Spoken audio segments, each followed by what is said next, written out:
মারতে হবে। ব্রেক করছেন সেই খুলনার বিখ্যাত সুহেল। ড্রয়ার টাই খেলা কিন্তু ড্রয়ার টাই রেড চলছে। মরতে হবে নয় মারতে হবে। ভাঙা সুমনের কিন্তু ধরার একটা চেষ্টা ছিল, পারবেন কিনা সুহেল, পারবেন কিনা। চলছে জমজমাট ফাইনাল হাডুডু খেলা, শেষ মুহূর্তের খেলা।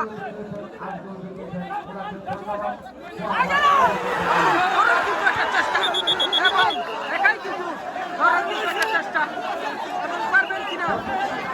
শেষ মুহূর্তে খেলা জমে উঠেছে, পারবেন কিনা, এবং রেফারির সিদ্ধান্তই চূড়ান্ত।